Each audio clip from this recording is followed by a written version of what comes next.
Hey, joystick jockeys. We're here with the mobile version of Rival Stars Horse Racing, where I'm subscribing to Star Club for the first time on my side account. My reason for doing this is that I'm now ready to work on my Heart Horse project, and I need the stall space and breeding perks. As you can see, I'm still a newbie on my side account, which I kept a low rank on purpose to keep the cost cheap while I collected my exotic traits. Here's a quick stable tour to show you all what I'm working with. Most of these were bought as offer horses or bred from exotic breeding events.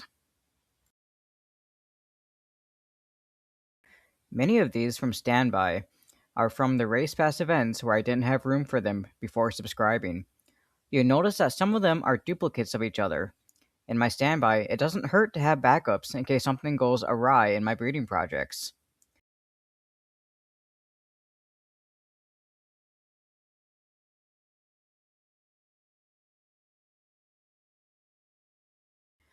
I'm going to take a moment to transfer some horses from standby to my stalls so I can use them. And I'll also collect this foal, which has been waiting forever to grow up. Now, I'm going to take a minute to explain my goal for the Heart Horse. I'm doing a similar project on my main account, so I think I got the hang of the process. We're going to create a line of horses with the breed percentages, colors, and traits locked in. This horse will eventually be my energy saver horse, and thus my feed farmer for the whole barn. First of all, I want to start with the Frisian base, and I might go 88% Frisian to 12% Arabian. Having it as a crossbreed gives me another trait, which I really want, and it might help them look a little more athletic. There is some debate on whether or not 80% and above just looks like the purebred model. Let me know your experience in the comments below. For the traits I want, we're starting with appearance-based exotics, the classic feathering trait. It's a shame to have a Frisian without the Frisian characteristics. Also, since I was waiting for the Frisians to come to desktop, and they no longer are, this is my first time actually playing with this breed. So, here's some scribbles to show you what my Heart Horse is going to look like, so you know what we're working towards. Actually, what would be funnier? Is there a crayon option? Then, we're going for the wavy tail. Long, gleaming, and beautiful. Okay, we're all going to have to use our imaginations to help out here. Then finally, the wavy mane trait, which will look more or less like this, except with, like, volume and shininess. Oh, and it's going to be white. Be sure to subscribe for more photo editing tips like this. Here's what my goal horse looks like. Horses from this line can be either white or rich white, gray or none, and flea-bitten or none. But each one will have the wavy mane, tail, and classic feathering. Once they reach grade 5 and above, I'll be breeding them until Energy Saver randomly comes in as it moves up to higher grades. Then, it will be the perfect farming horse. Here's a look at the different components I have to focus on.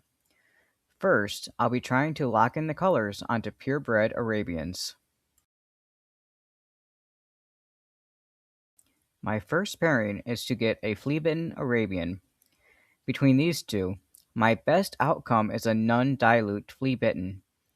I'm also going to keep track of what the hidden genes could be by the full outcomes, so I can save gold on revealing genes.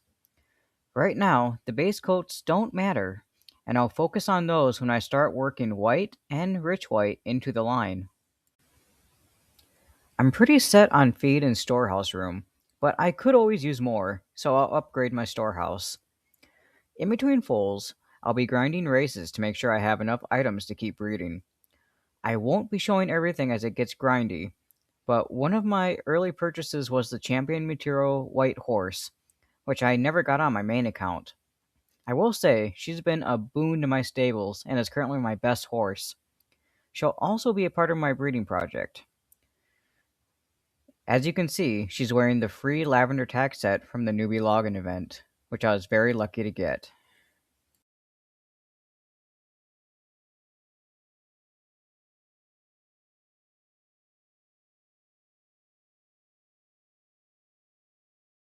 From the first foal, we can see that Champagne and Rapicano exist as hidden genes, but we can't be sure which parent they came from yet. While this colt gave us some useful information, he's ultimately not useful for furthering the line and closing in the genes. While I'm subscribed to Star Club, however, I always age up the foal and then sell, since I get the EXP for foal bonus, without having to sacrifice the time and items for it. Gold is the powerhouse of progress in this game, and it's expensive to reveal hidden genes, which I'll be doing a lot of even if I play conservatively. So, time to spin the rose wheel.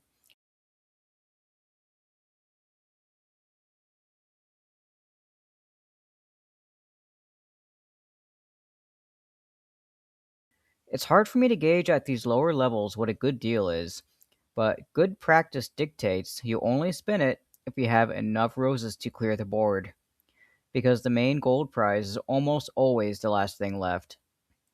I haven't been competitive on this account, so the roses I've accumulated have mostly come from weekly race passes and events.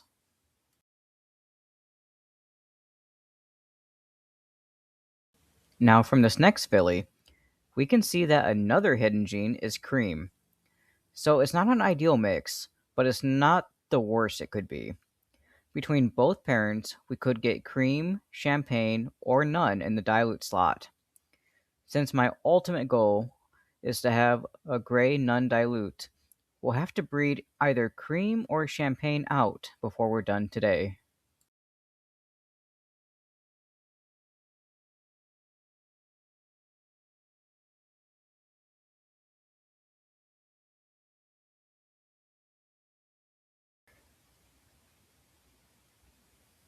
Cream flea bitten isn't my best outcome, but it's better than what I've had so far. If she has none and none in her hiddens, then she's usable. If I think there's a chance I'll keep a horse around for a while, I'll flip out the random trait. While the traits don't matter too much right now, there's no harm in keeping them tight while I work on my line.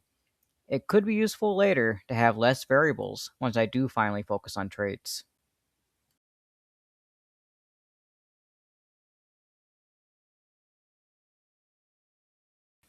And see? This is the power of Star Club and instant foals. I do Star Club intermittently on my main account, but I'm currently in the longest stretch of trying to play for free, and I can tell I've been spoiled. You just saw me level up just by breeding and growing foals. I haven't even been focused on the goals or the story, and the races I'm doing for feed give me a piddly amount of EXP right now. I'll use my free gene reveal for today, but I'll spare you guys the ad. As we can see, this mare is carrying Rabicano. Not ideal, but since the stallion can still throw the nuns where I want them, I'm going to see if it's worth the roll to start climbing the breed percentage to purebred Arabian. It takes 4 crosses from 50% to get back to purebred. So Bucket is 50-50, and her foal will be 75% Arabian, and that foal's foal will be 88% Arabian. Then the foal after that cross will be purebred. You'll see that I'm only keeping fillies, since we have to continuously cross back to our purebred stallion. Champagne and Rabicano, while pretty, is not useful for us, but it does reveal that our Arabian stallion is the one carrying those hidden genes. And thus starts the full parade.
I should have kept that champagne flea bitten instead of the cream, as that would have dialed in my choices sooner. But I think I was too caught up in worrying about spending the gold on the gene reveal. For this next foal, another cream flea bitten, I decided to try pairing it with the stallion to see if I could suss out the hidden genes for free. And I'll do the same with Bell Advice. At this point, I'm just excited to be spitting out purebred foals. Learn from my mistakes. I should have kept that champagne flea bitten a couple gens back, as it would have helped me narrow it down earlier. Or it may not have if she carried cream as a hidden. That's the gamble of it. But I'm still in a workable position. My goal for this leg of the journey is to get a purebred pair of Arabians, mare and stallion, with flea bitten none pattern and none same dilute. Whether they end up sharing the cream or the champagne, we'll have to see how the roll lands. I'll start working in the gray and white in a later video, as this has already taken a good chunk of time. Here I really want to see none flea bitten foals pop up, but I'm keeping a few that could have the genes I want as hidden in case I need to reveal them later. I did end up skipping a champagne nun colt that I should have kept and tested. Oops. Or maybe I was thinking at this point it was still too risky with cream in the mix. Here's some potential keepers I'm keeping nearby just in case.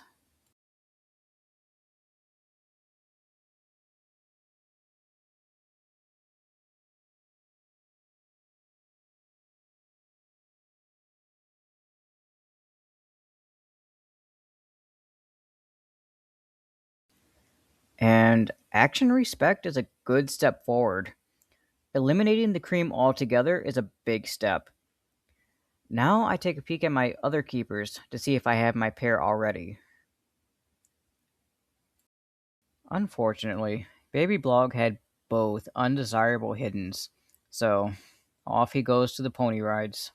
Pony rides, on the other hand, well, they're for plugs. So, seeing how action respect lines up with imperial fact, we know we have our dilutes locked in now, because we paid attention and deduced that his hidden had to be champagne. They can only throw none or champagne in the dilution slot. Now, we just have to eliminate the Rabicano from the patterns and lock it in to flea bitten and none.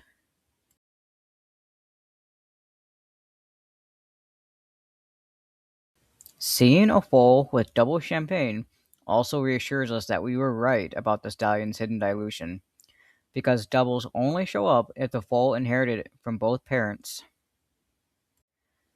Their genetic system is a little bit quirky, but you'll catch on with practice.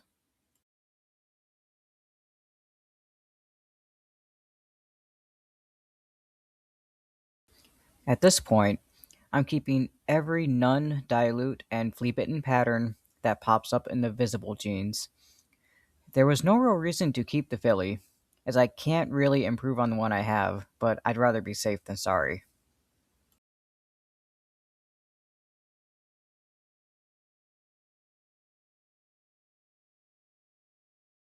You can also see that I leveled up again. When I do get back to the story goals, I'm going to be quite behind and out of sync with my facility upgrades. Not a huge problem, but a unique experience. Most of my playthroughs happen on desktop, where this isn't really a function.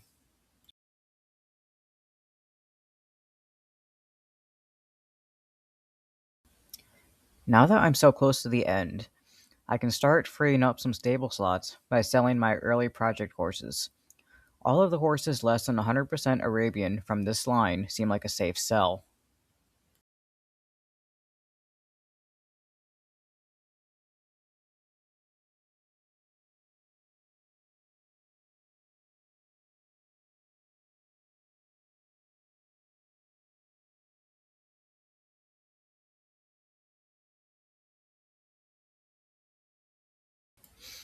I had to spend some gold on some potential keepers, just to see that they were carrying genes I didn't want. But finally, we have Ideal Doom, which ends up being my keeping stallion.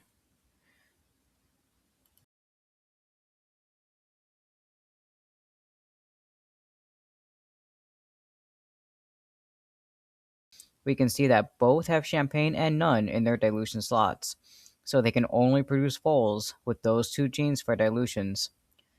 Same with pattern, since they're both flea bitten and none. While not a necessity, we can also see that their base coats have homogenized, along with their traits. The stats look abysmal, but I don't care about that right now, because that will be the final thing I breed for, after absolutely everything else is locked in.